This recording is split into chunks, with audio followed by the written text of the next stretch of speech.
జీవితంలో పైకి ఎదగాలంటే ఇతర భాషలను నేర్చుకోక తప్పదు. ఇతర భాషలను నేర్చుకోవడంలో తప్పులేదు, కానీ వాటి ప్రభావం మాతృభాషపై పడకుండా చూడాలి. మన మాతృభాషను రక్షించుకోవాలి. మాతృభాష కోసం నలుగురు బెంగాలీ యువకులు ప్రాణాలర్పించారట. అందుకే ఫిబ్రవరి 21వ తేదీన యునెస్కో నవంబర్ 17, 1999న ఫిబ్రవరి 21 తేదీన అంతర్జాతీయ మాతృభాష దినోత్సవంగా ప్రకటించింది.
శ్రీ టి రామానుజ స్వామి, శ్రీమతి తాయమ్మ గారు.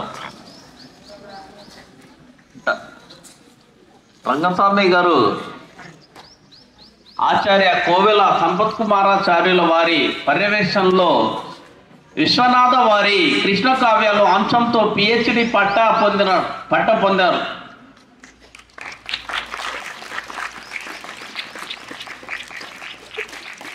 ఈయన వచన కవితలు పరిశోధన వ్యాసాలు కూడా రాశాడు.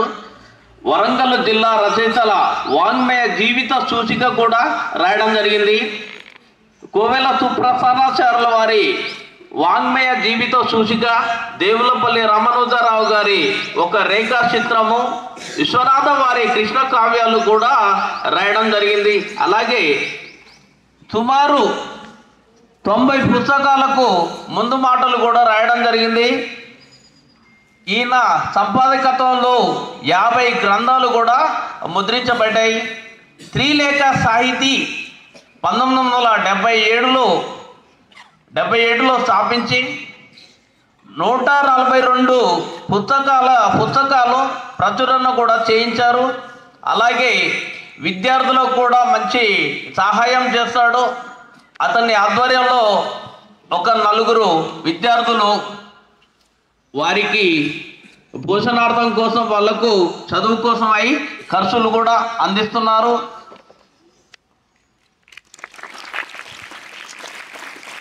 అలాగే సత్కారాలు, సన్మానాలు, సాహిత్య పురస్కారం విజయ భావన విజయనగరం, స్వచ్ఛంద భాషా సేవ పురస్కారం సోమనాథ కళాపీఠం పాలకుర్తి వరంగల్ వారు, సిరిపి అంజనేయులు సాహిత్య పురస్కారం కళాజ్యోతి ధర్మవరం అనంతపురం వారు, ఎంసాని బాలయ్య ధార్మిక సాహిత్య పురస్కారం సిద్దిపేట వారు, తేజ సాహిత్య పురస్కారం ఆలేరు వారు, పర్ష రంగారావు స్మారక పురస్కారం వరంగల్లు, కీర్తి పురస్కారం తెలుగు విశ్వవిద్యాలయం వారు కూడా టి రంగస్వామి గారికి అందించబడింది. చీనారే సాహిత్య పురస్కారం మహాకవి చీనారే కళాపీఠం హైదరాబాద్ వారు కూడా అందించబడింది. సారు చేసేది చిన్న ఉద్యోగమైనా కానీ ఆయన ఒక విశ్వవిద్యాలయంలో జరపవలసినటువంటి పరిశోధన కార్యక్రమాలన్నీ కూడా ఈయన జరిపిస్తున్నాడు. శ్రీలేఖ సాహితీ సమక్షంలో వరంగల్ జిల్లాలో అమోఘమైనటువంటి సాహిత్య సేవ చేస్తున్నారు. వారందరికీ కూడా అభినందనీయం. మన అంతర్జాతీయ మాతృభాష దినోత్సవానికి పిలువగానే విచ్చేశారు.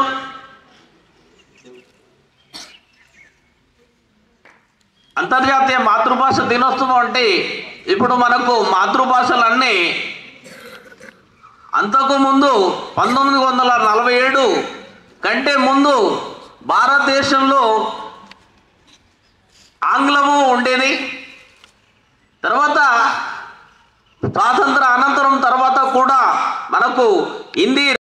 తెలుగు భాష సంస్కృతం నుండి ఆవిర్భవించింది. అందులో ఎందరో కవులు, రచయితలు, గ్రంథకర్తలు చాలా రచనలు చేశారు. పరభాషలను గౌరవించడమే తెలుగు భాష మరియు తెలుగువారి గొప్పతనం. మాతృభాష దినోత్సవాన్ని ప్రతి సంవత్సరం ఫిబ్రవరి 21న ప్రపంచవ్యాప్తంగా నిర్వహించాలని 1999 నవంబర్ 17న యునెస్కో ప్రకటించింది. 2000 సంవత్సరం నుంచి ప్రతి ఏటా మాతృభాష పరిరక్షణ కార్యక్రమాన్ని యునెస్కో డైరెక్టర్ జనరల్ ప్రకటిస్తూ వస్తున్నారు. ప్రపంచంలో చిన్న పెద్ద భాషలన్నిటినీ రక్షించుకోవాలని, భాష సాంస్కృతిక వైవిధ్యాన్ని కాపాడుకోవడం ద్వారానే మనం జీవ వైవిధ్యాన్ని కాపాడుకోగలమని యునెస్కో చెబుతోంది. మాతృభాష కోసం నలుగురు ప్రాణాలు అర్పించిన ఫిబ్రవరి 21నే ఐక్యరాజ్య సమితి గుర్తించింది. ప్రతి వారికి వారి మాతృభాష అంటే భక్తి గౌరవాలు ఉండాలని చెప్పారు. ధన్యవాదాలు.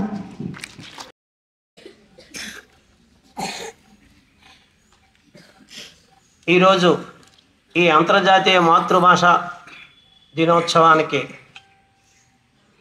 మన ఆహ్వానం మేరకు ముఖ్యంగా మన తెలుగు ఉపాధ్యాయులు గారు ఉత్సాహవంతుడు, యువకుడు,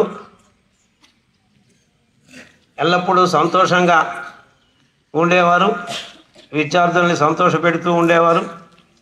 వరంగల్ విద్యార్థుల్లో ఈ మాత్రమైన ఉత్తేజం, ఉత్సాహం ఉంది అంటే దానికి ప్రధాన కారకులు మా శ్రీ డాక్టర్ పల్లె వెంకన్న గారు, తెలుగు ఉపాధ్యాయులు. వారు వచ్చిన తర్వాతే విద్యార్థుల్లో ఉత్సాహం పెరిగింది. అటువంటి శ్రీ డాక్టర్ పల్లె వెంకన్న గారి ఆహ్వానం మేరకు మన పాఠశాలకి విచ్చేసి ఉన్నటువంటి శ్రీ టి రంగస్వామి గారికి నా హృదయపూర్వక నమస్సుమాంజలు. అదేవిధంగా వేదిక మీద ఉన్నటువంటి మన పాఠశాల ప్రధానాచార్యులు శ్రీమతి బి పూర్ణిమ గారికి నా హృదయపూర్వక నమస్సులు. అదేవిధంగా వేదికను అలంకరించున్నటువంటి శ్రీ టి రమేష్ గారు, భౌతిక శాస్త్ర ఉపాధ్యాయులు, ప్రస్తుతం చాలా ఆందోళనగా ఉండి ఉంటారు. వారి మనస్సు ఎక్కడో ఉంది, జేఎస్ఎం పాఠశాలలో ఉంది. వారు మాత్రం ఇక్కడ మన ముందు ఆసీనులై ఉన్నారు. వారికి, అదేవిధంగా ప్రధానమంత్రి సూర్య తేజస్ వికసిత పాఠశాలల అధ్యక్షులు శ్రీమతి అమ్మని మేడం గారు, గణిత శాస్త్ర ఉపాధ్యాయులు, అలాగే శ్రీ సురేష్ గారు, గణిత శాస్త్ర ఉపాధ్యాయులు, అదేవిధంగా మా సహాధ్యాయులు శ్రీ డాక్టర్ పల్లె వెంకన్న గారికి నా హృదయపూర్వక నమస్సుమాంజలు. అదేవిధంగా వేదిక కింద ఆసీనులై ఉన్నటువంటి నా సహ ఉపాధ్యాయులు గారికి, అదేవిధంగా ఉప ప్రాచార్యులు గారికి నా హృదయపూర్వక వందనాలు.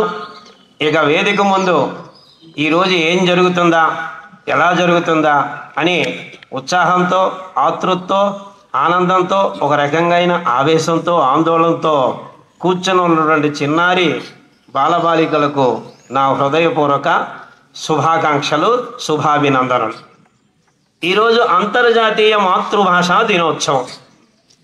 అంతర్జాతీయ మాతృభాషా దినోత్సవం అని గొప్ప విషయం ఏంటంటే అంతర్జాతీయులు తెలియజేశారు, విదేశీయులు తెలియజేశారు, మన దేశీయులు తెలియజేయలేదు.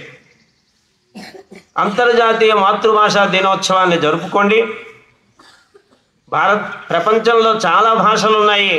అందులో కొన్ని భాషలు మరుగున పడిపోతున్నాయి, కొన్ని మరిచిపోతున్నారు, కొన్ని ఉండి కూడా అస్థిరత్వం పొందుతున్నది, లేనట్టుగా ఉంది, ఉంది అంటే ఉంది, లేదా అంటే లేదు, ఆ రకంగా కొన్ని భాషలు ఉన్నాయి.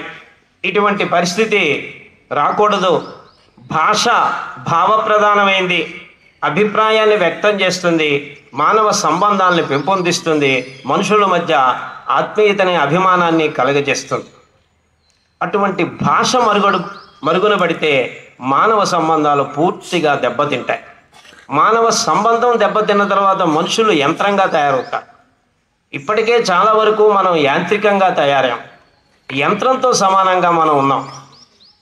మన పక్కని, మన ఎదురుగుండా, మన పొరుగున ఏం జరుగుతున్నది అన్న విషయాన్ని కూడా మనం పట్టించుకునే స్థితిలో లేవు. అలాగని మనం ఏం చేస్తున్నామంటే ఏమీ లేదు. పక్కనే ఉన్న విషయాన్ని పట్టించుకునేంత సమయాభావం మనకి ఉందా అంటే ఉంది. మరి ఈ సమయాన్ని ఏం చేస్తున్నాము అని ఆలోచిస్తే వెనక్కి తిరిగితే ఏమీ లేదు. ఎవరి జీవితాన్నైనా 100 ఏళ్ళు, 80 ఏళ్ళు, 70 ఏళ్ళు గడిపిన తర్వాత మళ్ళీ వెనక్కి తిరిగి చూస్తే ఏం చేశారు అంటే ఏమీ ఉండదు. ఒక్కసారి ఆలోచిస్తే తల్లిదండ్రులు పిల్లలే అడుగుతారు 70 ఏళ్ళు అయిన తర్వాత, నాన్న నువ్వు మాకేం చేసావంట. అప్పుడు ఆ 70 ఏళ్ల వ్యక్తి ఒక్కసారి వెనక్కి తిరిగి ఆలోచిస్తే ఏం చేశాను, చెప్పుకుందుకంటూ ఏమీ ఉండదే. ఇటువంటి పరిస్థితి మనకి ఈనాడు కలగబోతున్నది. అంచేత మానవ సంబంధాలకి భాష చాలా ప్రధానమైంది. అటువంటి భాష ముఖ్యంగా మాతృభాష అయితే భావాన్ని చక్కగా మనిషి యొక్క హృదయంలోకి నేరుగా వెళ్ళేటట్లుగా తెలియచేయచ్చు. పరభాష కృతకంగా ఉంటుంది, మాతృభాష సహజంగా ఉంటుంది. సహజమైనటువంటి పుట్టుకతో వచ్చిన అందానికి, బ్యూటీ పార్లర్ వాళ్ళు తెచ్చే అందానికి ఎంతో తేడా ఉంటుంది. ఆ అందము తాత్కాలికమైంది, ఇది శాశ్వతమైంది. ఒక మహర్షి, ఒక యోగి తపస్సు చేసి ఆయన కేవలం నదీ స్నానం చేసి నిరాడంబరంగా జీవిస్తాడు, కానీ అతని ముఖంలో గొప్ప తేజస్సు కనిపిస్తుంది. ఆ తేజస్సు ఎన్ని ఫెయిర్ అండ్ లవ్లీ రాసినా రాదు. అంచేత ఇవన్నీ కృతకమైనవి. మన మాతృభాష సహజమైనది. సహజ అందాన్ని ఏ రకంగా అది పెంపొందిస్తుందో అలా మాతృభాష పెంపొందిస్తుంది. అంచేత మాతృభాషని ముఖ్యంగా మన తెలుగువారు అయితే ఇప్పుడు విదేశీయులు చెప్తున్నారు మాతృభాష తెలుగు అంతరించిపోయే స్థితి వస్తుందని. రాదు. నేను దానికి మీకు పూర్తి నమ్మకాన్ని కలిగించగలను. తప్పనిసరిగా మన మాతృభాషకి ఎటువంటి ఢోకా ఉండదు. కొంచెం ప్రస్తుతం సంధి యుగంలో ఉంది, యాంత్రికంగా పరిగెడుతున్నాం, సాంకేతికంగా ముందుకెళ్తున్నాం. అదే మన ముఖ్యంగా తెలుగువారి యొక్క లక్షణం ఏంటంటే సొంత బుద్ధి ఉపయోగించకుండా ఇతరులను ఎక్కువగా అనుకరిస్తూ ఉంటారు. అది స్త్రీ అయినా పురుషుడైనా. ఇందులో స్త్రీ ఎక్కువగా 1%, 5% ఎక్కువ.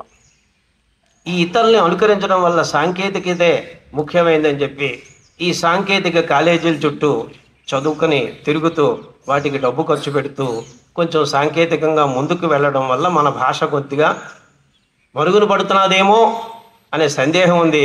ఏమీ భాష మరుగున పడే అవకాశం లేదు. ఇది ఒక కాలచక్రం లాంటిది.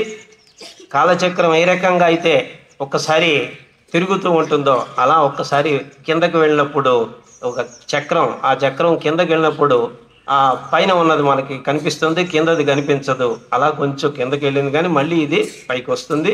తప్పనిసరిగా వచ్చి మన భాష, తెలుగు భాష ఎంతో ఉత్కృష్టంగా ఉంటుంది. ఉండాలి అంటే బాల్యం నుంచి మీరు అందుకు తగిన కృషి చేయాలి. చెయ్యాలి అంటే మీరు చదవాలి, బాగా చదవాలి. రోజు తెలుగు పుస్తకాన్ని ఒక పేజీ కనీసం చదవాలి, ఒక అర పేజీ రాయాలి. ఏ భాష అయినా చదివితే ఎంతో విషయం తెలిసిపోయినట్టుగా ఉంటుంది. కానీ అది రాయాలి అనుకుంటే 2 వాక్యాలు కూడా రాయలేం. 5 పేజీలు చదివితే అబ్బో ఎంతో తెలిసిపోయింది అని అనిపిస్తుంది. అయితే 5 పేజీలు చదివావు కదా, ఒక 2 వాక్యాలు రాయి అంటే ఏం రాయాలి అనిపిస్తుంది. ఉపన్యాసం వింటూ ఉంటే బాగానే ఉంటుంది, తీరా అంతా అయిపోయిన తర్వాత ఏం విన్నామంటే ఆలోచించుకోవాలి. అలాగే ఉంటుంది. కాబట్టి భాషని చదవడంతో పాటు రాస్తూ ఉండాలి. రాసినప్పుడే స్పష్టంగా రాయడము, చదవడం వస్తుంది. లేదు అంటే చదివేటప్పుడు చాలా తత్తరపాటు, తప్పులు ఎన్నో దొర్లుతూ ఉంటాయి. కాబట్టి రోజు మన మాతృభాషను మీరు తెలుగుని తప్పనిసరిగా చదువుతూ ఉండండి, రాస్తూ ఉండండి. టెక్స్ట్ బుక్ చదవాలంటే మనసు ఒప్పకపోయినా వార్తాపత్రిక చదివి రాస్తూ ఉండండి. ఏదో ఒక కాగితం, ఏ కాగితం దొరకకపోతే చిత్తు కాగితం చదవండి, తెలుగులో దొరికి నష్టం లేదు, చదవడం వస్తుంది. అది మన దృష్టిలో చిత్తు కాగితం. అదే చిత్తు వాళ్ళ ఫ్యాక్టరీకి ఇస్తే వాళ్ళు మళ్ళీ మంచి కాగితం చేసి మనకే అమ్ముతారు. కాబట్టి చదవండి, మాతృభాష అని చులకన చేయకండి. మనమే మన భాషని తెలుగు రాష్ట్రాల వాళ్ళే మనం చులకన చేస్తే ఇంకా పరాయి వాళ్ళు ఎందుకు గౌరవిస్తారు? మన ఇంట్లో ఉన్నటువంటి అన్ననో, తమ్ముడినో, అక్కనో, చెల్లెనో, భార్యనో మనం గౌరవించకుండా ఇతరుల ముందు మనం వాళ్ళని అవమానించి తిట్టామనుకో, నా తమ్ముడు చెడ్డవాడు అని చెప్పామనుకో, నీ తమ్ముడికి బయటకు వెళితే వేరే వ్యక్తి ఎందుకు గౌరవిస్తాడు? పద్యము అనే ఒక విశిష్ట ప్రక్రియ మన దగ్గర ఉంది, ఏ భాషలోనే లేదు. అష్టావధాన, శతావధాన, సహస్రావధానాలు చేశారు మన కవులు. తిరుపతి వెంకట కవులు ఇద్దరూ ఒకే పద్యాన్ని, అతను ఒక పాదం చెప్తే ఇతను ఒక పాదం చెప్పేవాడు. వాళ్ళకి పృచ్ఛకులు 100 మంది దొరకకపోతే 100 తాటి చెట్లని 100 మంది పృచ్ఛకులుగా భావించి తాటి చెట్లకే వాళ్ళు పద్యాలు చెప్పారు. అటువంటి గొప్ప ప్రక్రియలు మన దగ్గర ఉన్నాయి. పద్య ప్రక్రియ ఉంది, అష్టావధాన, శతావధాన, సహస్రావధాన ప్రక్రియలు ఉన్నాయి. ఈ ప్రక్రియలు ఏ భాషలోని లేవు. అంత విశేషమైన భాష మరి ఎందుకు మరుగున పడిందంటే మనమే దాన్ని తగ్గించుకొని మళ్ళీ ఇప్పుడు అది పెరగాలి అని ప్రయత్నం చేస్తాం. కాబట్టి మనం ముఖ్యంగా చులకన చేసుకోవద్దు. ఆంగ్లేయులు మన దేశాన్ని పరిపాలించినప్పుడు బ్రౌన్ దొర గారు తెలుగు భాష ప్రత్యేకంగా నేర్చుకున్నాడు. ఆయన అనంతపురం ప్రాంతానికి కలెక్టర్గా పనిచేస్తూ ఉన్నప్పుడు తెలుగు భాష నేర్చుకున్నాడు. ఎందుకు నేర్చుకున్నారని కొంతమంది అతన్ని ప్రశ్నించారు. ప్రశ్నిస్తే అతను ఏం చెప్పాడంటే, ప్రజల మనస్సులోకి వెళ్ళాలి అంటే వారి భాషలో మనం మాట్లాడాలి, అప్పుడే మనం ప్రజలకి దగ్గర అవుతాం. మనం ఏదో వారికి అర్థం కాని భాష మాట్లాడితే మనకి వాళ్ళకి దూరం పెరిగిపోయి మధ్య వాళ్ళు లాభం పొందుతారు. మధ్యలో ట్రాన్స్లేటర్స్ ఎవరు ఉంటారో వాళ్ళు లాభం పొందుతారు. అంచేత నేను ఈ మాతృభాషను నేర్చుకుంటున్నానని ప్రత్యేకంగా తెలుగు ట్యూటర్ని పెట్టుకొని అతడు మన మాతృభాషను నేర్చుకొని వేమన గారు రాసినటువంటి పద్యాలన్నింటినీ వెలికి తీసి, ఎక్కడెక్కడో ఉన్నాయి. వేమన గారు శతకం అంటే 108 పద్యాలు రాయలేదు, కొన్ని వేల పద్యాలు రాశారు. వాటన్నిటినీ వెలికి తీసి తాళపత్ర గ్రంథాల్లో ఉన్నటువంటి వాటినన్నిటినీ అతడు ప్రత్యేకంగా అనువాదం చేయించి వాటన్నిటిని నిక్షిప్తం చేశాడు. అంటే ఒక విదేశీయుడు మన దేశం గురించి, మన భాష గురించి ఇంత ప్రయత్నం చేశాడు. చేసి అతను మనకెంతో సాహిత్యాన్ని అందించాడు. వేమన గారు పద్యాలు అన్ని ఆటవెల్తి పద్యాలే, అన్ని ఆటవెల్తి పద్యాలే. ఆ ఆటవెల్తి పద్యాల్లో అతడు నాలుగు పాదాలుంటే చివరి పాదం మకుటని చెప్పేవారు. మొదటి 2 పాదాల్లో విషయాన్ని చెప్పేవారు. 3వ పాదంలో దాన్ని సమర్థించేవారు. అంటే ఏదో గుడ్డిగా చదవద్దని మీకు నవోదయ పాఠశాలలు స్థాపించినప్పుడే చెప్పారు. నవోదయ పాఠశాలలు ప్రత్యేకంగా ఎందుకు స్థాపిస్తున్నామంటే విద్యార్థులు గుడ్డిగా చదవద్దు, హేతువాదాన్ని పెట్టుకొని. దీనికి కారణం ఏమిటి, ఈ 2 × 2 4 ఎందుకు అవుతుంది అని ఆ కారణాన్ని కూడా తెలుసుకొని చదవండి, అప్పుడు మీ చదువుకు పరిపూర్ణత ఉంటుంది అని చెప్పారు. అనే ఉద్దేశంతోనే ఇవి ఏర్పడ్డాయి. అప్పుడు వచ్చిన అధికారులు అందరూ అదే చెప్పేవారు. అలాగే వేమన గారు ఓ 2 విషయాలు, మొదటి 2 పాదాల్లో విషయాన్ని చెప్పి 3వ పాదంలో దానికి ఉదాహరణ చెప్పేవాడు. తప్పులెన్నువారు తండోపతండంబులు ఉర్వి జనులకెల్ల ఉండు తప్పు, తప్పులెన్నువారు తమ తప్పులెరుగరయా విశ్వదాభిరామ వినురవేమ. ఇందులోని మొదటి 2 పాదాల్లో ఈ లోకంలో తప్పులు ఎన్నేవారు చాలామంది ఉంటారు. ఎదుటి వాళ్ళలో తప్పులు ఎలా వెతుకుతామని చూస్తూ ఉంటారు. తండోపతండంబులో గుణసంధి, తండా ప్లస్ ఉపదండంబు. ఎంతమంది చాలా లెక్కలేనంత ఉంటారు. తప్పులు ఉర్వి జనులకెల్లా ఉండు తప్పు నిశ్చితంగా చెప్పాడు. ఈ భూమి మీద పుట్టిన ప్రతి వారు ఏదో ఒక తప్పు చేస్తూనే ఉంటారు, అది వారికి తెలియదు. కానీ ఎదుటి వాళ్ళ తప్పును మాత్రం ఎత్తి చూపిస్తూ ఉంటారు. అందుకు 3వ పాదంలో దాన్ని సమర్థించాడు. తప్పులెన్నువారు తమ తప్పులు ఎరుగరు. ఎవరైతే ఎదుటి వాళ్ళ తప్పుల్ని నిరంతరం పరిశీలించడానికి ప్రయత్నం చేస్తారో వారు తప్పు తెలుసుకోలేరు.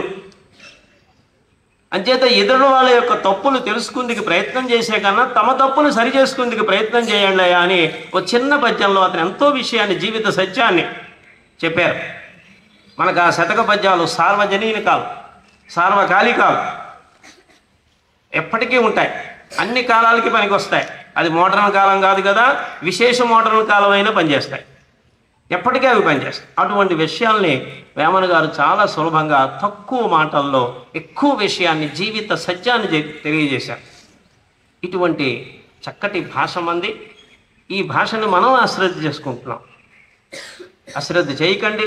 బాల్యంగా మీరు ఇప్పుడు చాలా వరకు పిల్లలు ఈ మధ్య కొంచెం అమ్మ అనే పదాన్ని తెలుగులో, తమిళంలో, కన్నడంలో అమ్మ అని అంటారు.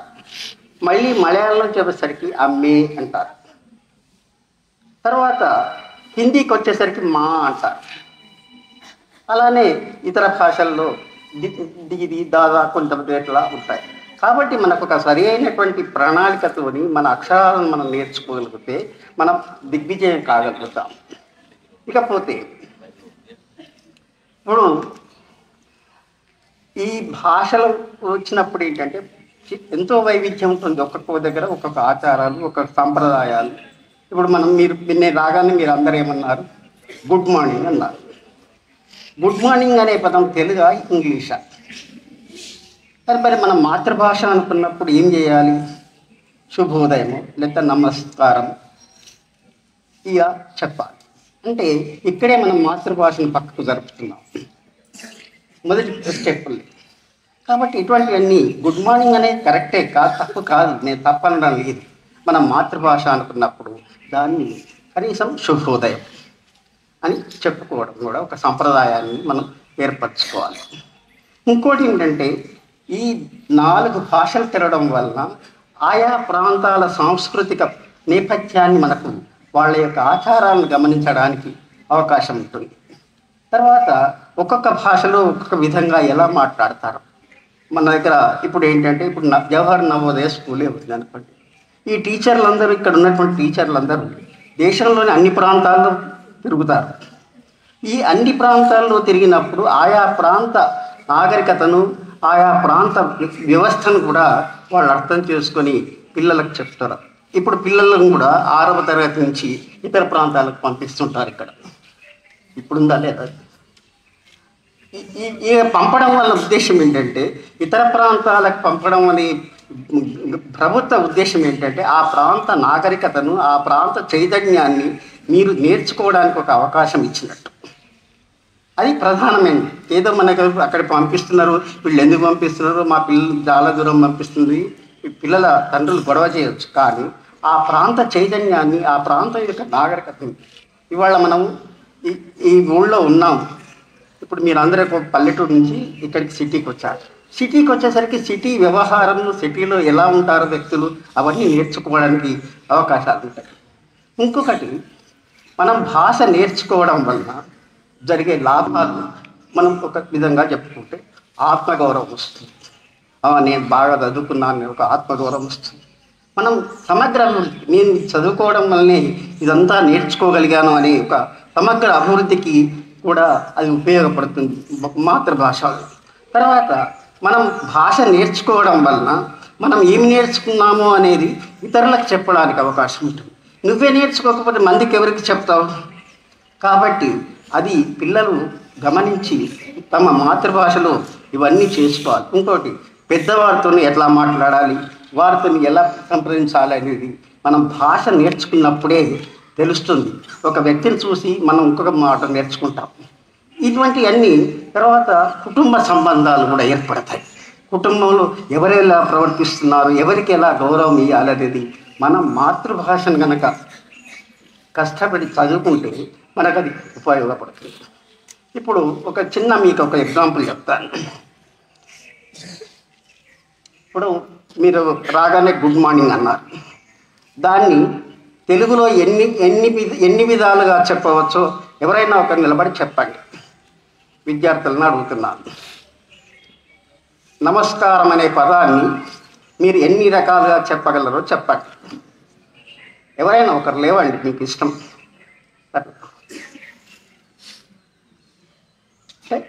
నమస్కారం అంటే దండం, అంజలి, అభివాదం, జోహార్లు, మొక్కుడ, కైమోట్టు, ప్రణామం.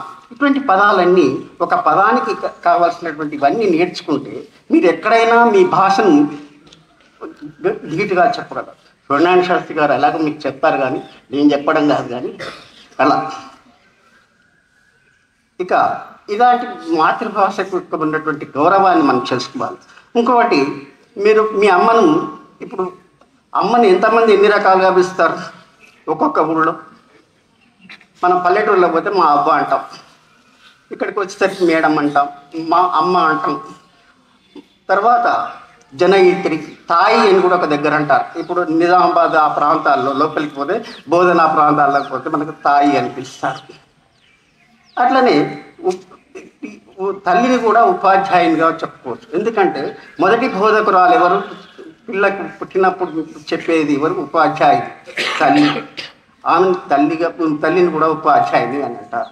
అంటే ఇటువంటి పదాలన్నీ మీరు నేర్చుకోవాలంటే ఇక్కడ ఉన్నటువంటి భాషా బోధకుల శ్రమ ఎంతోగా ఉంటుంది. దానితో పాటు మీరు నేర్చుకోవాల్సిన అవసరం కూడా ఉంటుంది. ఇది మీరు గమనించి భాష మీద అలసత్వాన్ని చెప్పకుండా, మీరు నిర్లక్ష్యం చేయకుండా 56 అక్షరాలు నేర్చుకోండి. ఆ 56 అక్షరాలు కూడా ఎలా చెప్పాలి, ఎలా ఉండాలి అనేది కూడా మీరు నేర్చుకోవాల్సిన అత్యవసరం కూడా ఉంది. మనము ఒక భాషను కనుక మనకు గట్టిగా ఒక పదాన్ని చెప్పగలిగినప్పుడే మనకు సమాజంలో గౌరవం కూడా కలుగుతుంది. వాడు బాగా చెప్పాడు లేదు అనే విషయం. కాబట్టి మీరు మీ మాతృభాషను ఎప్పుడూ నిర్లక్ష్యం చేయకండి. ఇంకోటి, సిగ్గుపడకండి. నాకు ఇది రాలేదనేది సిగ్గుపడకండి. మీ టీచర్ దగ్గర నాకు ఇది తెలియలేదంటే వాళ్ళు చెప్తారు. వాళ్ళు ఉన్నది చెప్పడానికి కొరకు మీ ఉపాధ్యాయులు మీరు నేర్చుకోవాలని ఉన్నారు. కాబట్టి దాన్ని మీరు నిర్లక్ష్యం చేయకుండా ఉండండి అనేది ఒక మాట. తర్వాత ఇప్పుడు మనం ఒక భాష నేర్చుకోవడం వలన పిల్లలకు ఏం చెప్పాలి, పిల్లలకు ఎలా చేయాలి? తల్లి చెప్తుంది, రారా నాయన అటు పోకు అంటుంది. ఎందుకు పోకు అంటుంది? లే నేను పోతా అంటే వాడు దెబ్బలు పడతాడు, అక్కడ కాలు దాకి ఉంటాడు. అదే తల్లి కనుక చెప్పినప్పుడు వినేది ఉంటే వానికి ఇది ఉంటుంది, ఇట్లా నేను ఏవో ఇది ఇలా ఎందుకు నన్ను పోవద్దన్నది అనేది.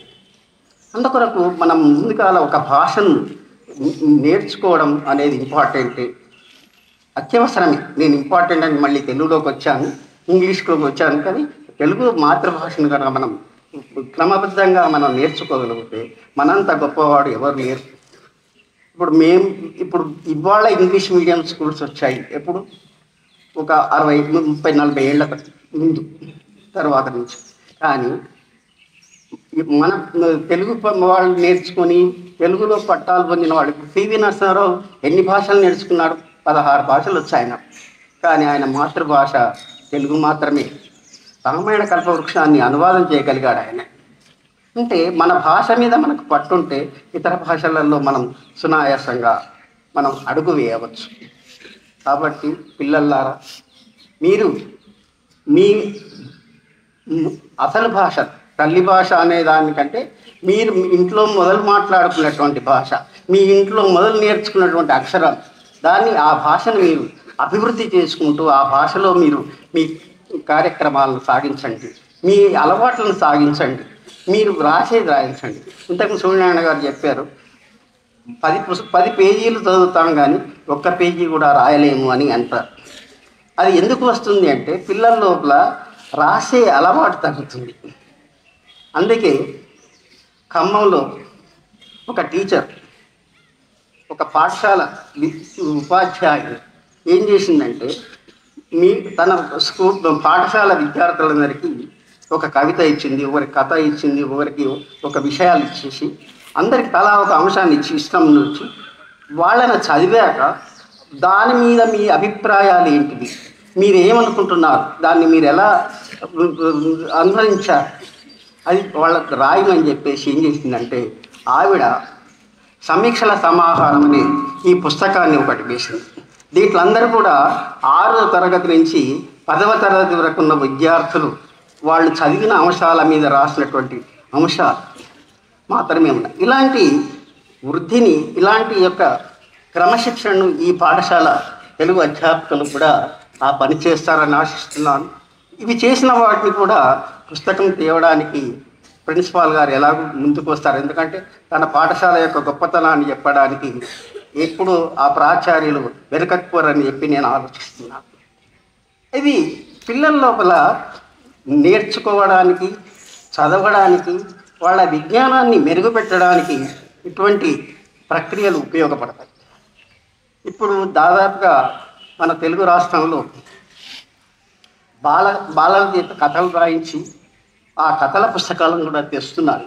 ఈ మధ్య గవర్నమెంట్ కూడా దానికి ప్రోత్సాహం ఇచ్చి ఆ పాఠశాల తరఫున పుస్తకాలు వేసి, అంటే ఇది ఎందుకు అంటే ఈ పిల్లల్లో ఉన్నటువంటి సృజనాత్మకతను, చైతన్యాన్ని బయటకు తీసే ఉద్దేశమే.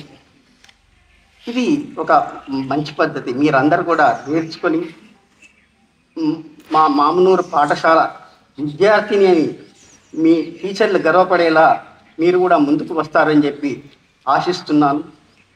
ఒకవేళ అటువంటి ప్రయత్నం చేయండి, దానికి ముందుకు వస్తాం. ఒక మాట ఒక సందర్భంగా వచ్చింది కాబట్టి నేను ఒక మాట 1996లో మేము ఇక్కడ అష్టావధాన సప్తాహాన్ని ఏర్పాటు చేశాం. అష్టావధాన సప్తాహం అంటే 7 రోజులు 7 అవధానాలు. అప్పుడు ఒక పిల్లవాడు వచ్చాడు తూర్పుగోదావరి జిల్లా నుంచి, జాన్ దుర్గా మల్లేశ్వరరావు అని చెప్పి. ఆయన అప్పుడు 10th క్లాస్ చదువుతున్నాడు. ఆ పిల్లవాడు ఇక్కడ అష్టావధానం చేశాడు. అంటే అష్టావధానం చేయడంలో గొప్పతనం ఎక్కడ అంటే అక్కడ ఆయన ఆ పిల్లవానికి దొరికిన ఉపాధ్యాయుడు స్కూల్లో నేర్పిన విద్య, దాన్ని మనం ఇంకా ప్రవేశించాలి. అయితే అందులో మీలో కూడా కొంతమంది అటువంటి అవధానాలు ఉండవచ్చు, కానీ మిమ్మల్ని వెలికి తీయాల్సిన బాధ్యత భాషోపాధ్యాయుడు. దానికి తగినటువంటి ప్రోత్సాహాన్ని మనం కల్పించాలి. అలాగే చాలామంది యువ రచయితను తయారు చేయాల్సిన బాధ్యత కూడా గురువుల మీద ఉంటుంది. ఇంకోటి, గురువుకు ధనం ఎవరు? ఆయన సంపాదించిన జీతము కాదు, ఆయన సంపాదించిన భూమి కాదు, ఆయన సంపాదించిన ఏది కాదు, విద్యార్థులే. ఆయన ధనం, ప్రధానమైన ధనం ఎవరు? విద్యార్థులే. ఇప్పుడు ఒక దగ్గర పోతే, ఎప్పుడైనా ఒక దగ్గర పోతే ఆయన ఊరు పోతాడు. నాకు ఒక మిత్రుడు చెప్పాడు, మనం ఒక హాస్పిటల్కి ఒక టీచర్ పోయాడు. బాగా ఆయన ఎట్లా ఉన్నాడంటే పూర్తి చాతగాంతనంలో ఉన్నాడు, చాలా ఇబ్బంది పడుతున్నాడు, అనారోగ్యంగా. పోయేసరికి అక్కడ ఒక డాక్టర్ వచ్చి, సార్ నమస్కారం అన్నాడు. ఎవరయ్యా నువ్వు అంటే, సార్ లేదు మీ స్టూడెంట్ అన్నాడు. నేను మీ విద్యార్థిని సార్, మీరు చెప్పేప్పటికీ నేను ఇంత పెద్దవాడిని అయ్యానని చెప్పి ఆయనకు ట్రీట్మెంట్ ఇప్పించి ఇంటికి పంపించాడు. అది విద్యార్థి అన్నప్పుడు ఆ ఉపాధ్యాయుడికి ధనం. అది ఆయన ఏం సంపాదించుకోలేదు, ఆయన విద్యని ఆయన ఇచ్చాడు. ఇప్పటికీ నేను ఒక అంటే 30 ఏళ్ల కింద ఒక గురువుకు ఒక స్టూడెంట్కి ఆయన చదువు చెప్పారు. దాంట్లో వచ్చిన ఒక కొత్త పదాన్ని మీరు వెంబడే నోట్ చేసుకోవాలి. కొన్ని సూక్తులు నోట్ చేసుకొని ఇవి ఎందుకు చెప్పారు, ఎందుకు రాశారు, దీనివల్ల మీకు ఏమవుతుంది అంటే ఆ పదం వాడడానికి ఉపయోగపడుతుంది. అట్లా అందుకొరకు ఈ ప్రయత్నం చేసినప్పుడు మీరు మీ జీవితంలో విజయవంతమవుతారు, మీరు 10 మందికి ఆదర్శం కూడా అవుతారు.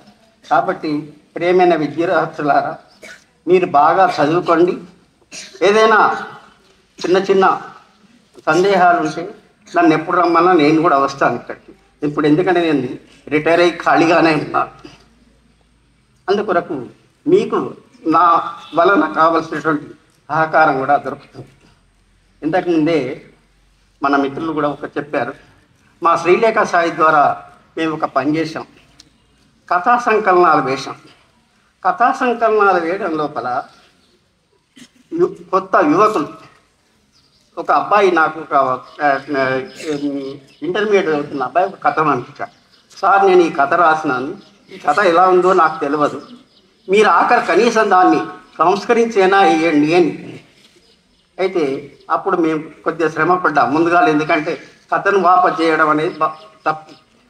ఎందుకంటే అతని ప్రోత్సాహం ఇవ్వాలంటే మేము దాన్ని కాస్త సవరించి ఆ కథ వేయడం వలన ఇవాళ ఆయన చక్కటి కథల ఒక ప్రోత్సాహాన్ని మనం విద్యార్థులకు కూడా ఎప్పుడు కూడా నువ్వు రాయలేవు, నువ్వు మొద్దువు, నీకు ఇది పనికి రావరా అని అనకండి. పర్వాలేదు, బాగుంది అని చెప్పండి, ఇలా రాస్తే బాగుంటుందని చెప్పండి. మొత్తానికి అతన్ని నిరాశపరచకుండా, ఆ విద్యార్థిని నిరాశపరచకుండా ముందుకు తీసుకురండి అని చెప్పి అధ్యాపకులను కోరుతూ, ఉపాధ్యాయులను కోరుతూ, పిల్లలు కూడా మీకు రాదంటే మళ్ళీ పట్టుబట్టండి దాని మీద.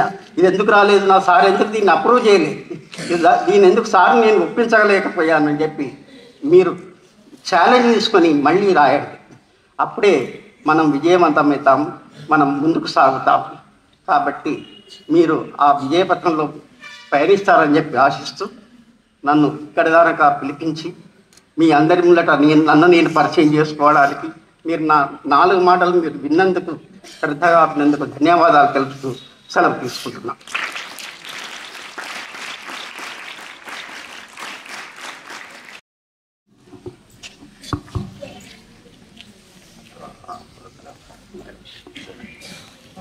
ఈ పుస్తకాలు ఈ స్కూల్ లైబ్రరీకి ఇస్తున్నాను మేడం గారికి, చూడండి. కొన్ని వేరే పుస్తకాలు కూడా ఇవ్వగలను, మీరు ఎప్పుడు వచ్చినా ఇచ్చేస్తాను. వెంకన్న గారు,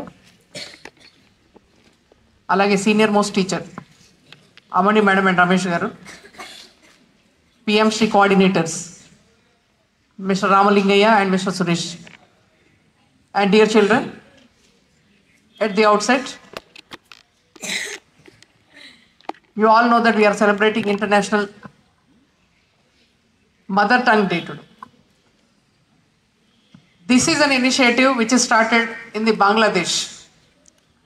Bengali bhasha kosamu naluguru yuvakulu chanipoyaru ante this initiative is been started in the Bangladesh, which is identified by the UNESCO, and like Surya Narayan sir explained that November 19th, 1999, it is decided to celebrate and observe the day 21st February as International Mother Tongue Day.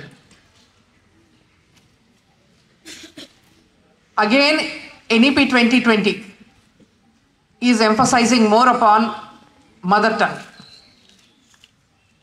And as a part of it, now these kind of celebrations have become prevalent. Earlier, are we not celebrating mother tongue? Yes, we are celebrating our mother tongue. Our Telugu is called Italian of the East. మీరంతా NRIs కాబట్టి ఇంగ్లీష్లోనే start చేశాను నేను. మనం మధ్యలో ఉన్నాం ఏంటంటే ఇంగ్లీష్కి తెలుగుకి మధ్యలో ఊగుతున్నాం మనం. It is called Italian of the East. During the time of Sri Krishna Devaraya, so much of literature is created that is studied by many scholars across the globe in an international manner. Ekkadi Max Muller, who is coming from Germany, and there are many people. Brown Yoka Nighantu ani Britisher has written Telugu dictionary. So when we see, many times our literature is appreciated by outsiders than us. It is but natural. అంటే ఎంత సహజం అంటే ఎక్స్ట్రాడినరీయే మన life style అయినప్పుడు మనకి extraordinary కూడా normal అనిపిస్తుంది. అంటే ఈ కుంభమేళాలో ఒక ఇన్ని కోట్ల మంది జనాభా, ఒక 5 కోట్లు అనుకుందాం, వీళ్ళు వచ్చి ఈవెన్ ఫారెన్ కంట్రీలో ఉన్న తెలుగు వాళ్ళే కాదు, ఫారెన్ కంట్రీ వాళ్ళు కూడా వచ్చి కుంభమేళాలో వాళ్ళు గంగానదిలో మునిగినప్పుడు వాట్ ఈస్ దిస్ అనుకుంటాం. కానీ when you look at the entire history, దానికి సంబంధించిన కల్చరల్ ఆస్పెక్ట్ చదివినప్పుడు మన వాళ్ళు చాలా సైంటిఫిక్గా మన ప్రాక్టీసెస్, మన లైఫ్ స్టైల్ని తయారు చేశారు. సో మన కల్చర్కి, మన భాషకి ఎవరైతే దగ్గరగా ఉంటారో వాళ్ళు ఆటోమేటికల్లీ సక్సెస్ఫుల్లే.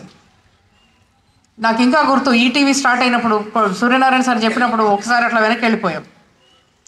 ఈటీవీ స్టార్ట్ అవుతున్నప్పుడు జురాసిక్ పార్క్లో ఉన్న థీమ్ మ్యూజిక్ని వాళ్ళు వాడుకున్నారు. మరి అది కాపీరైట్ బ్రీచ్ అయిందా లేదా వాళ్ళు మేనేజ్ చేసుకున్నారో తెలియదు. కానీ ఈటీవీ ఛానల్ స్టార్ట్ అయ్యేటప్పుడు జురాసిక్ పార్క్ యొక్క థీమ్ మ్యూజిక్ ప్లే అయ్యేది.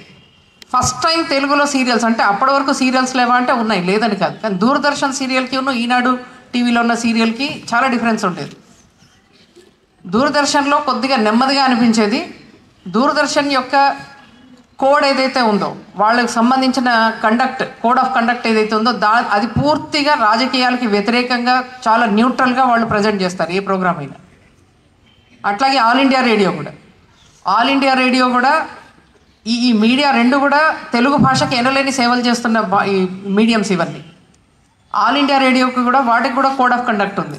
విపరీతమైన రాజకీయ న్యూట్రాలిటీని వాళ్ళు పాటిస్తూ ప్రోగ్రామ్స్ని కండక్ట్ చేయాలి. ప్రతి ఒక్కటి బాగా అబ్జర్వ్ చేసి, అంటే కూలంకుషంగా రీసెర్చ్ చేసి దాంట్లో ఎవరు ఏది వాడారు, ఎవరు వాడలేదు, ఏది ఒరిజినల్ వర్క్, ఏది కాదు చూసి వాళ్ళు పబ్లిష్ చేస్తారు. అప్పుడు ఈటీవీ ఛానల్ స్టార్ట్ అయినప్పుడు నిజంగా అది ఒక కొత్త ఒరవడినే సృష్టించింది. ఎన్ని సీరియల్స్, ఎన్ని భాగాలు రాజకీయంగా ఒక పొలిటికల్ న్యూట్రాలిటీని బ్రేక్ చేసి స్వచ్ఛందంగా, స్వతంత్రంగా ఎవరి అభిప్రాయాలను వాళ్ళు చెప్పే విధంగా ఆ ఛానల్ ఉండేది. కాస్త హాయిగా ఊరటగా అనిపించేది. ఇది మనం బీబీసీలో చూస్తాము, లేదంటే ఎన్డీటీవీ, సిఎన్ఎన్ వీటిలో చూస్తాం మనం. అయితే మనము వృత్తి ప్రవృత్తిని సెపరేట్ చేసి చూడాలి. వృత్తిపరంగా మనం ఏమైనా చేయొచ్చు. ఇందాక వెంకన్న గారు అన్నట్టు వృత్తిపరంగా మనం ఇంగ్లీష్ నేర్చుకోవచ్చు, హిందీ అఫీషియల్ లాంగ్వేజ్ కాబట్టి హిందీని కూడా నేర్చుకోవచ్చు. కానీ వ్యావహారిక భాష దగ్గరకు వచ్చేసరికి తెలుగుని మనం కాపాడుకోవాల్సిన అవసరం ఉంది, ప్రేమించాల్సిన అవసరం ఉంది, బ్రతికించుకోవాల్సిన అవసరం ఉంది. సో నేను అదే ఆశ్చర్యపోతున్నాను. ఎక్కడ ఇంజనీరింగ్ డిపార్ట్మెంట్లో పనిచేస్తున్న ఆఫీస్ సూపరింటెండెంట్, అది ఆయన వృత్తి.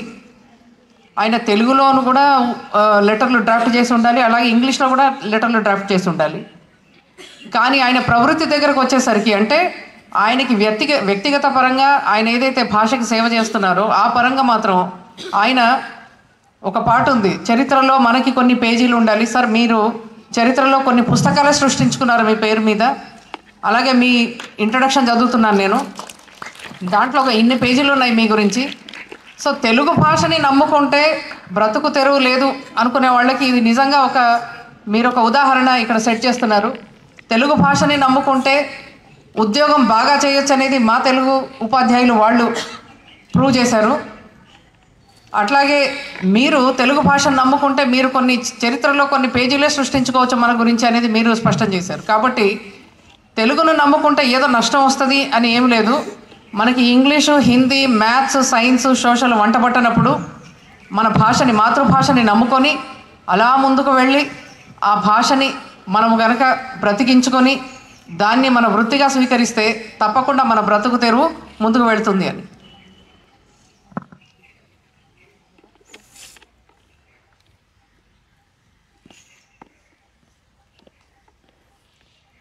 ఎవరైనా పేరెంట్ మాట్లాడుతున్నారేమని బాధ. సో మీరు తెలుగుని నమ్ముకుంటే మీరు ఫారెన్ కంట్రీకి కూడా వెళ్ళొచ్చు. ఎందుకంటే నేను మొన్న ఎప్పుడో మనం మాట్లాడుకున్నాం కదా, తెలుగు వాళ్ళందరికీ మన దేశం తప్ప, మన రాష్ట్రం తప్ప పక్క దేశము, పక్క రాష్ట్రాలు చాలా ఇష్టం. సో వాళ్ళు ఏంటంటే మన తెలుగు వాళ్ళందరూ అమెరికాలో ఎక్కడెక్కడ లేరు, అన్ని చోట్ల ఉన్నారు. అక్కడ కూడా వెళ్ళి మన ప్రాక్టీసెసే వాళ్ళు చేస్తారు. అక్కడ కూడా కులాల వారీగా, మతాల వారీగా వర్గీకరించుకొని ఆట, పాట, తానా, తందానా అని ఏదో గ్రూపులు స్టార్ట్ చేసినారు అసోసియేషను. ఈ ఆట ఏదైతే ఉందో లేదా తానా గ్రూప్ ఏదైతే ఉందో దీంట్లో వీళ్ళు తప్పకుండా తెలుగు ఫెస్టివల్స్ని, తెలుగు పండుగల్ని, తెలుగు ఆచారాలని, వ్యవహారాలని, కట్టుబాట్లని వాళ్ళు కాపాడుతున్నారు. సో ఎప్పుడైనా ఏదైనా పండగ జరపాలనుకున్నప్పుడు మీరు వీళ్ళ సెలబ్రేషన్స్ చూస్తే కనుక వాళ్ళే మనకంటే ఎక్కువగా మంచిగా కరెక్ట్గా ఆథెంటిక్గా సెలబ్రేట్ చేస్తున్నట్టు అనిపిస్తుంది. అంటే ఇక్కడ మనకి అది నార్మల్ లైఫ్ స్టైల్ అయిపోయింది కాబట్టి మనం సెలబ్రేట్ చేస్తున్నాము. కానీ వీళ్ళని చూస్తే వీళ్ళకంటే, అంటే అక్కడే పుట్టి పెరిగి వేరే సంస్కృతిని వాళ్ళు స్వీకరించినా ఇక్కడి విషయాలని మర్చిపోకుండా వాళ్ళు అక్కడ దాన్ని ఇంప్లిమెంట్ చేయడానికి ట్రై చేస్తున్నారు. సో వాళ్ళని చూస్తే అరే వీళ్ళు మనకంటే బాగా చేసుకుంటున్నారే అని. బతుకమ్మ పండుగ ఇక్కడికంటే అక్కడ బ్రహ్మాండంగా చేయిస్తున్నారు. సంక్రాంతి పండుగ ఇక్కడికంటే అక్కడ బాగా జరుగుతుంది. అలాగే హోలీ పండుగ ఇక్కడికంటే అక్కడ చాలా ఆథెంటిక్గా ప్రాపర్గా చేసుకుంటున్నారు వాళ్ళు. సో మనం ఏంటంటే మనం చెప్తున్నాం కదా, మనం మధ్యలో ఉన్నాం. సో ఇప్పుడు ఎవరైతే ఇందులో ఈ మాతృభాష దినోత్సవం అంటే తెలుగు మాత్రమే అనుకోకండి. మీరు ఇందులో కనుక ఎస్టీ పిల్లల్ని తీసుకుంటే మీ లంబాడి భాష ఉంది. ఆ లంబాడి భాష కోసం కూడా మీరు ప్రయత్నించవచ్చు. అసలు మీరు అది లిపి లేని భాష, ఓన్లీ మాట్లాడతారు, అసలు లిటరేచర్ లేదు అని అనుకుంటే చాలా రాంగ్. ఎన్ని పాటలు ఉన్నాయి దాంట్లో. సో మీరు ఇప్పుడు కూర్చున్న వాళ్ళు మీ మాతృభాష గురించి అనేసి మీరు ఒక కొత్త లిపియే స్టార్ట్ చేయొచ్చు. స్టార్ట్ చేస్తే మీకు తప్పకుండా మీకు నోబెల్ బహుమతి వస్తుంది. అది అలా చేయడానికి మీరు ప్రయత్నించవచ్చు తప్పకుండా. ఎందుకంటే ఎప్పుడు కోపం వచ్చినా, ఆవేశం వచ్చినా లేదా దుఃఖం వచ్చినా మనం తప్పకుండా మన మాతృభాషలోనే ఆలోచిస్తాం. మేము ఇంగ్లీష్లోనే ఆలోచిస్తాం అనేది అది చాలా రాంగ్. అది మనది ఏంటంటే ట్రాన్స్లేషన్ నడుస్తుంటుంది. మనము ఫస్ట్ విన్నది మన భాషలోనే అర్థం చేసుకొని దాన్ని మళ్ళీ ఇంగ్లీష్లో ట్రాన్స్లేట్ చేసుకొని మళ్ళీ ఏమైనా మనం చెప్పాలనుకుంటే మళ్ళీ దాన్ని తెలుగులో ఆలోచించి మళ్ళీ ఇంగ్లీష్లో ట్రాన్స్లేట్ చేసుకొని మళ్ళీ మాట్లాడతాం. సో ఎంత ప్రాసెస్ మన బ్రెయిన్ ఇదవుతోంది. అదే కాన్సెప్ట్ని మనం తెలుగులో చెప్పగలిగితే, అందుకని ఈ సిస్టమ్ ఏదైతే నవోదయ విద్యాలయ సమితి ఉందో దీని పట్ల నాకు అపారమైన గౌరవం. ఎందుకంటే 6th, 7th, 8th క్లాస్ పిల్లలు తప్పకుండా వాళ్ళు మాతృభాషలో మీరు పాఠం చెప్పొచ్చు అనే కొద్దిగా వెసులుబాటు ఇచ్చింది. కాబట్టి టీజీటీలు ఎవరైతే ఉన్నారో వీళ్ళు కొంచెం తెలుగులోనే ఎక్కువ మాట్లాడతారు. ఎందుకంటే పిల్లలు అప్పుడే 6th క్లాస్ నుంచి వచ్చారు, వివిధ బ్యాక్గ్రౌండ్స్ నుంచి వస్తారు కాబట్టి వాళ్ళకి తెలుగులో అర్థం చేయించాలని కొంచెం తెలుగు వాడడం జరుగుతుంది. అలాగే కానీ మా తల్లిదండ్రులు ఏమనుకుంటారంటే వీళ్ళంతా తెలుగులో మాట్లాడుతున్నారు టీచర్లు, మా పిల్లలకి తెలుగు రావడం లేదు, మేడం మీరు ఫైన్ పెట్టండి, డబ్బులు వసూలు చేయండి పిల్లల దగ్గర నుండి, ఎవరైనా తెలుగులో మాట్లాడితే వాళ్ళని కొట్టండి, తిట్టండి అంటే కొన్నిసార్లు నాకు భలే అంటే జాలేస్తుంది, తర్వాత నవ్వు వస్తుంది, కోపం కూడా వస్తుంది. ఇప్పుడు మోదీ ప్రభుత్వం బీజేపీ గవర్నమెంట్ ఏం చేసిందంటే ఎన్ఈపీ 2020 ఇంప్లిమెంటేషన్లో తప్పనిసరిగా మల్టీలింగ్వలిజం అనేది, ఒక్క మాతృభాషే కాదు మీరు 4-5 భాషలు నేర్చుకోమని చెప్తారు. అలాగే మాతృభాషను కూడా రక్షించుకోండి, మాతృభాషలో పాఠం చెప్పాల్సిందే అని. ఏదో ఒక రోజు నిజంగా మొన్నటి నుంచి ఇది ఆలోచిస్తున్నాను నేను, ఇది జరిగితే చాలా బాగుంటుంది. ఏదో ఒక రోజు మనము మన మాతృభాషలో మళ్ళీ పరీక్షలు రాసే తెలుగు మీడియం అని కాకుండా మాతృభాషలో రాసుకోండి అంటే ఎవరి భాషలో వాళ్ళు రాసుకుంటారు. ఆ వెసులుబాటు హిందీ వాళ్ళకు ఉంది. హిందీ భాషని రాజభాష చేసినా కూడా హిందీ వాళ్ళు ఎగ్జామ్ పేపర్లో ప్రతి జాబ్ యొక్క ఎగ్జామ్ పేపర్లో హిందీ భాష యొక్క 30 మార్కులు పెట్టడం వల్ల ఆ 30కి 30 మార్కులు వాళ్ళది, ఎందుకంటే వాళ్ళ మాతృభాష కాబట్టి. 30కి 30 మార్కులు తెచ్చుకొని ప్రతి రంగంలోనూ వాళ్ళే జాబులు సంపాదిస్తున్న పరిస్థితి ఉంది ఇప్పుడు. సో మనం ఏంటంటే మన భాష వదిలేసి పక్క భాషని నేర్చుకొని ఇంకో భాషని నేర్చుకొని, అంటే ఒక అంతర్జాతీయ భాషని, ఒక పక్క రాష్ట్రం భాషని లేదా మన రాజభాషని నేర్చుకొని దాన్ని ముందుకు వెళ్ళాల్సిన పరిస్థితి ఉంది ఇప్పుడు. కాకపోతే నేనేమంటానంటే కొంచెం ప్రాక్టికల్గా ఉండాలి. మనం ఏంటంటే వాస్తవికతకు దగ్గరగా ఉండాలి. కాబట్టి మనకి జాబ్ వస్తుంది అన్నప్పుడు హిందీ నేర్చుకోవాలంటే నేర్చేసుకోవాలి. మనకి జాబ్ వస్తుంది, మనకి వృత్తి దొరికే అవకాశం ఉంది, గవర్నమెంట్ జాబ్ దొరికే అవకాశం ఉంది, ఇంగ్లీష్ నేర్చుకోవాలంటే నేర్చేసుకోవాలి. అట్లాగే మీకు ఏది చేత కాదన్నప్పుడు చేతగాని వాళ్ళు తెలుగు నేర్చుకుంటారంటే అని కాదు, మీ ప్రేమతోని మీరు తెలుగు నేర్చుకున్నప్పుడు, మనకి సైన్స్ వంట పట్టలేదు, తెలుగుని మీరు ఒక్కసారి ట్రై చేయండి. డెఫినెట్గా మీరు మీకున్న సైంటిఫిక్ బ్యాక్గ్రౌండ్తో తెలుగును కూడా మీరు ఒక మంచి భాషగా తీర్చిదిద్దగలరు. ఎందుకంటే తెలుగు భాష లేకపోతే కెరియర్ ఆప్షన్స్ లేవా అంటే ఇప్పుడు ఇక్కడ ఉంది కదా, మనం చూస్తున్నాం కదా. కాబట్టి మీరు కూడా తెలుగు నేర్చుకోవాలి తప్పకుండా. అండ్ ఈ తెలుగు భాషని రక్షించాలి. మీ తెలుగు భాషే కాదు, మీ మాతృభాషలు ఏవైతే ఉన్నాయో వాటిని రక్షించండి. అట్లాగే నేర్చుకోండి అన్ని భాషలు నేర్చుకొని అలా ముందుకు వెళుతూ అందరినీ గౌరవిస్తూ ప్రేమిస్తూ. ఒక చిన్న విషయం చెప్తాను, ఇక్కడ తల్లి భాష మాట్లాడారు. ఎవరికైతే మాతృభాష రాదో తప్పకుండా వాళ్ళు తల్లిదండ్రుల్ని మాత్రం గౌరవించారు. ఇది నేను స్ట్రాంగ్గా బిలీవ్ చేస్తాను.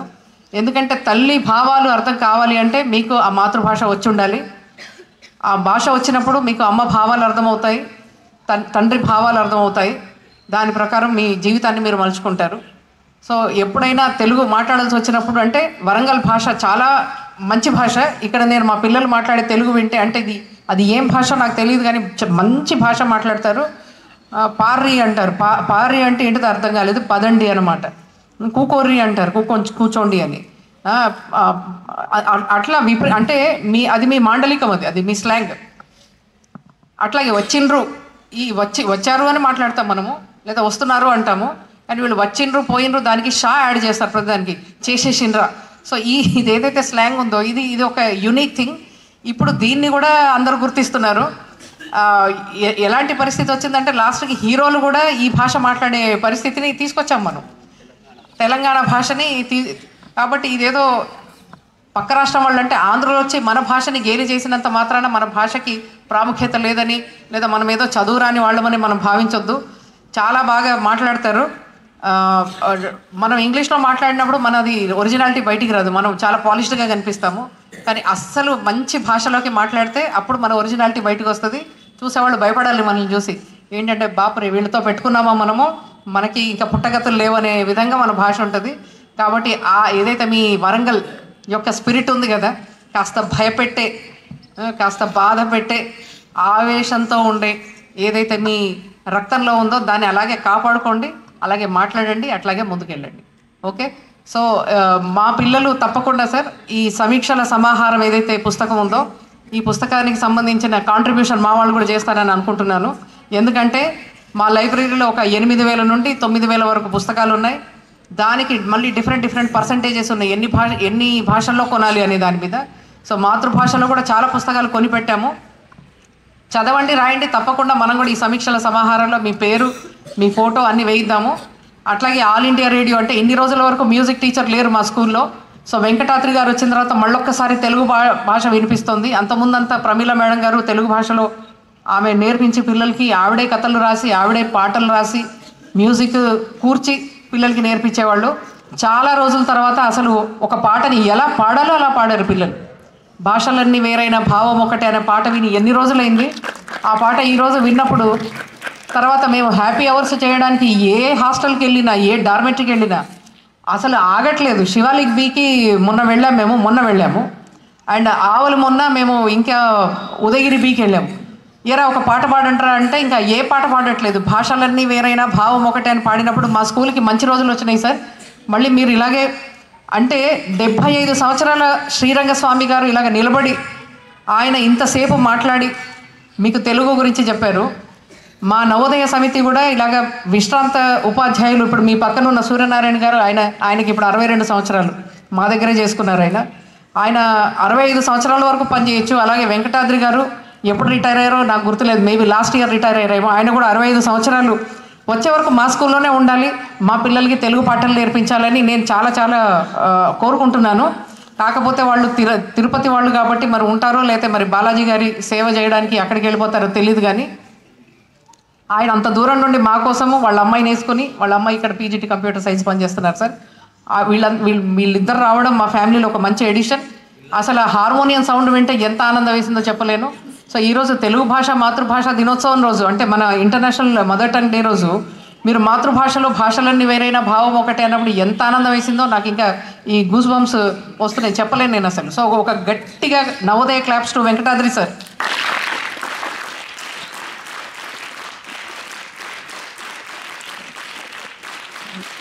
అట్లాగే సూర్యనారాయణ సార్ అక్షరాల 100% నిజం చెప్పారు.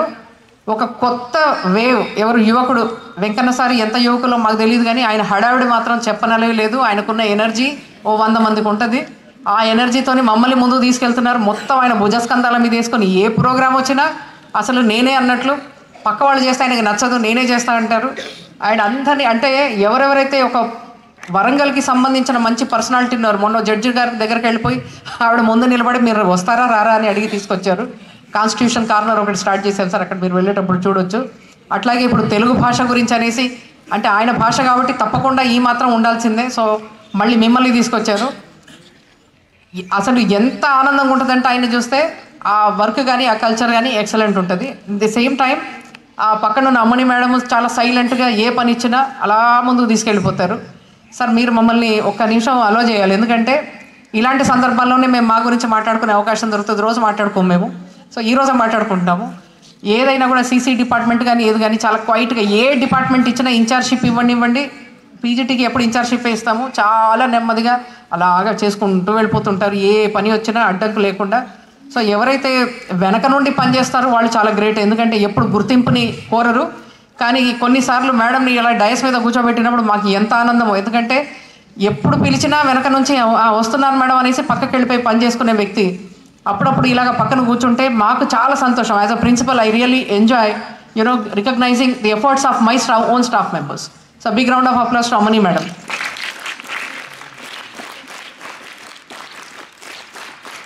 ఇంకా సూర్యనారాయణ సార్ గురించి నేనేం చెప్పాలి, ఆయన ఒక ఎన్సైక్లోపీడియా, వాళ్ళ ఫ్యామిలీ ఒక పెద్ద తెలుగు సేవకి, తెలుగు భాషకి సేవ చేస్తున్న వాళ్ళు. మేడం కూడా పుస్తకాలు రాస్తారు, ఆవిడ కూడా కవిత్వాలు అల్లుతారు. అసలు అది ఒక చక్కని పాట అనమాట, తెలుగు పాట వాళ్ళ ఇంట్లో. అండ్ పిఎంశ్రీ యాక్టివిటీకి ముందు మనం థ్యాంక్స్ చెప్పాలి, ఎందుకంటే ఈ యాక్టివిటీ కాబట్టి ఇన్ని ప్రోగ్రాంలు చేయగలుగుతున్నాము. అసలు ఎంత హ్యాపీగా ఉందో చెప్పలేను. ఒక పక్క మురళి గారు వస్తున్నారు, ఇంకో పక్క ఆమిగే శ్రీనివాస్ గారు వస్తున్నారు, ఇంకో పక్క జడ్జి గారు వస్తున్నారు, తెలుగు భాషా కవిదులు వస్తున్నారు. ఫ్యూచర్లో ఇంకా ఎన్ఐటి నుంచి ప్రొఫెసర్స్ వస్తారు.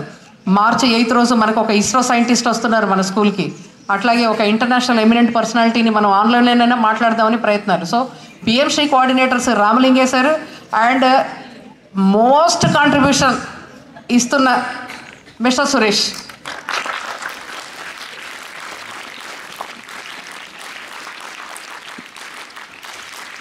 నేనైతే కంకణం కట్టుకున్నాను, ఎందుకు సురేష్ సార్ని ఎట్లా సతాయించాలని. ఎందుకంటే I know that he's highly talented, but then again he's very shy. ముందుకు రారు, మాట్లాడరు. ప్రతి కమిటీలో ఏ పని ఎవరికి ఇచ్చినా అందరు కలిసి ఆయన వైపు చూస్తుంటారు. మెల్లిగా నాకు అర్థమైపోతుంది, అంటే మీటింగ్లో మనం ఇది చేయాలి అన్న తర్వాత అందరు కలిసి వెనక్కి తిరిగి ఆయన చూస్తుంటారు, ఆయన తలక ఎక్కుంటుంటారు. అంటే ప్రతి కమిటీలో ఏ పని ఎవరికి ఏం కావాలన్నా, అది కంప్యూటర్ పని అవనివ్వండి, సీటింగ్ అరేంజ్మెంట్ అవనివ్వండి, టైం టేబుల్ అవనివ్వండి, లేదా ఇంకా వేరే డిపార్ట్మెంట్ అవనివ్వండి, మ్యాథమెటిక్స్ అవనివ్వండి, వాట్ ఎవర్ ఇట్ ఈస్. ఇప్పుడు PM Shri also his contribution is more, his physical is also involved and సైకలాజికల్గా హీస్ ఇన్వాల్వ్డ్. ఇమోషనల్ అటాచ్మెంట్ ఎంత ఉందో నాకు తెలియదు, కానీ అప్పుడప్పుడు ఫోన్ ఎత్తారు, కొంచెం కోపం నాకు. కాబట్టి ఈ పిఎంశ్రీ ప్రోగ్రామ్ అయ్యేంత వరకు అప్పుడప్పుడు ఫోన్ ఎత్తి మాట్లాడి, ఒకవేళ మిస్డ్ కాల్స్ ఉన్నా కూడా మళ్ళీ కాల్ చేసి మేడం ఏమైనా పని ఉందా అని అడుగుతారని నేను సభాముఖంగా ఆయన్ని రిక్వెస్ట్ చేస్తున్నాను. And my big appreciation to PM SHRI coordinators. కొట్టాలి చెప్పండి, కొట్టాలి.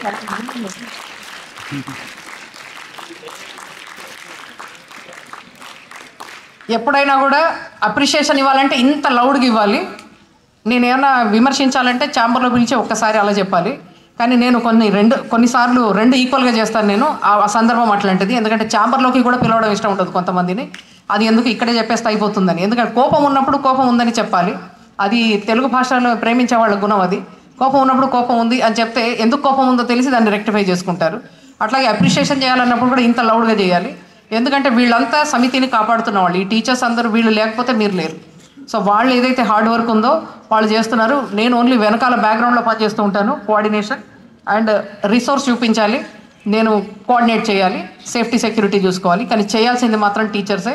సో వాళ్ళ కోఆపరేషన్ మీకు ఉన్నప్పుడు ఎంత బ్యూటిఫుల్గా ప్రోగ్రామ్ కండక్ట్ అవుతుందనేది ఒకటి.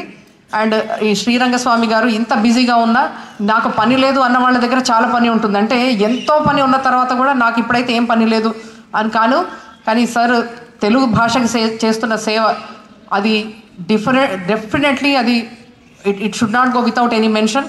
సో మేము చాలా అదృష్టంగా భావిస్తున్నాం ఈరోజు ఈవేళ మీరు మా విద్యాలయకి ఇలా రావడం, మీరు పిల్లలతో ఇలా మాట్లాడడం, మా పిల్లలకు ఒక అవకాశం, వాళ్ళకి నేర్చుకునే ఒక పద్ధతి, తర్వాత వాళ్ళు ఆ భాషకి సంబంధించి వాళ్ళు ఏం చేయొచ్చు అనే ఒక దృక్పథాన్ని మీరు ఏర్పరిచారు సార్.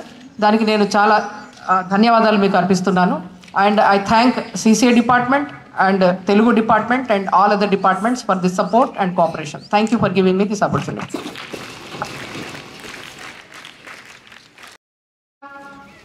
ఇప్పుడు మాకు వెన్నంటూ ఉండి ప్రోత్సహిస్తున్నటువంటి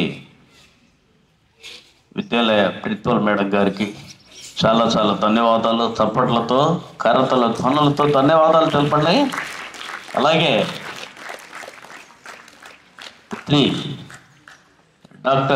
డాక్టర్ T3 రంగస్వామి గారికి ఇక్కడికి చెప్పగానే ఒక్కసారి విని ఈ విద్యాలయానికి వచ్చాడు. ఇది మేము తిరిగాడినటువంటి క్యాంపస్ అని, మరొకసారి వచ్చిపోతామని, పిల్లలకు ఒక మంచి సందేశం ఇద్దామని, తెలుగు భాష ప్రాముఖ్యత గురించి ఇచ్చినందుకు చాలా చాలా ధన్యవాదాలు సార్.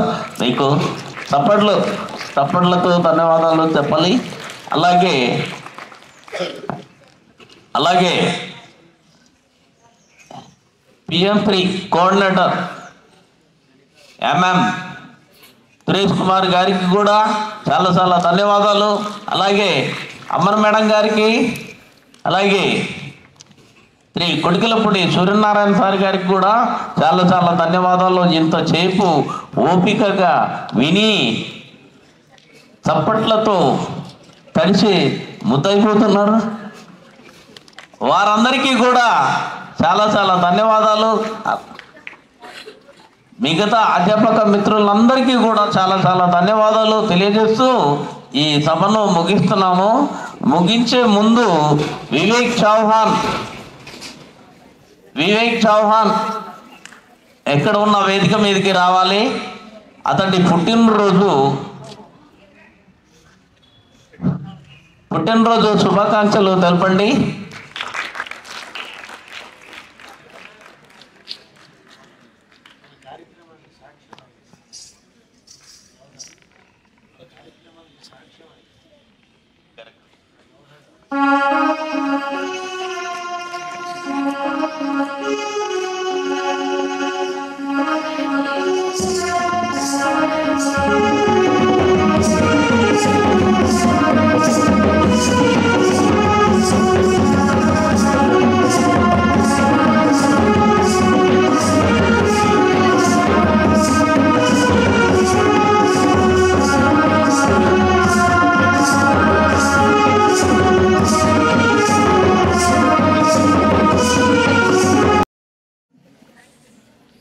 ఈ సోమవారం నుంచి ఈ రోజు వరకు ఈ ప్రాతకాల సమావేశంలో తెలుగులో కార్యక్రమాలు చెప్పిన వెంటనే సక్రమంగా నిర్వహిస్తూ తెలుగులోనే ఆ కార్యక్రమాల్ని చేసి ఉన్నటువంటి శివాలిక్ సదనం బాలికలు, ముందు బాలికలు ఎందుకన్నానంటే ఎక్కువ మంది వారే వచ్చారు, బాలురు, వారిరువురికి ప్రత్యేక ధన్యవాదాలు. ఇందులో మీ అందరూ కరతాళ ధ్వనులతో వారికి ప్రోత్సాహాన్ని అందించండి.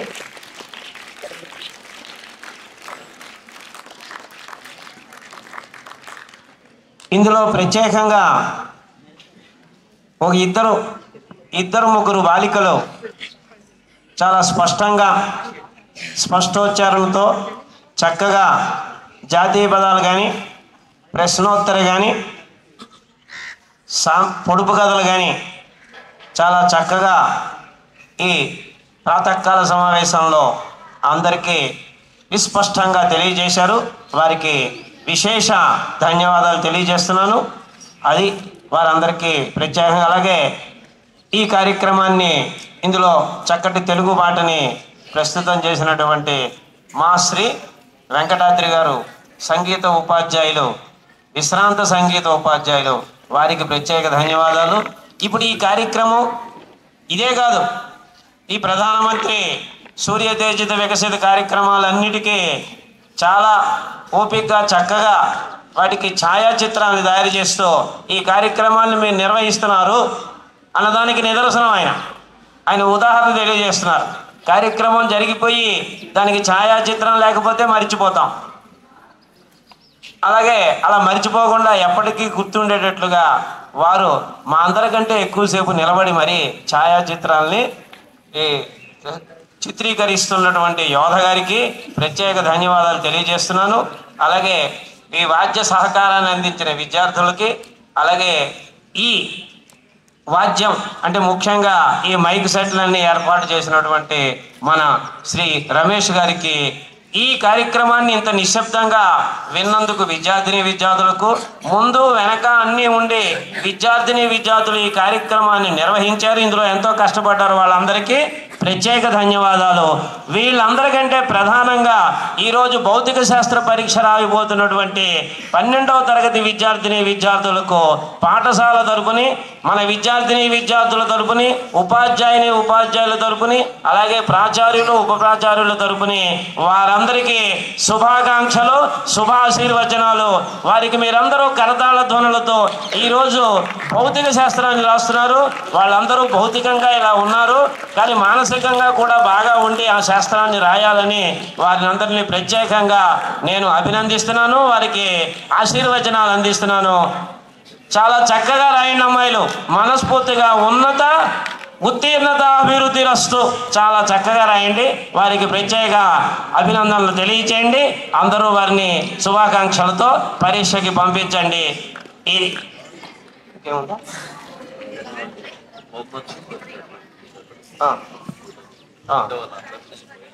ఇంతటితో ఈ కార్యక్రమం పరిసమాప్తయింది. అందరూ నిశ్శబ్దంగా భోజనశాల వైపు ప్రస్థానం చేసి అల్పాహారాన్ని స్వీకరించి మళ్ళీ విద్యాలయానికి విచ్చేయాలి. బహుమతులు పొందిన విద్యార్థులు వేదిక మీదకు వచ్చి ఛాయాచిత్రాన్ని తీసుకోవాల్సిందిగా మనవి.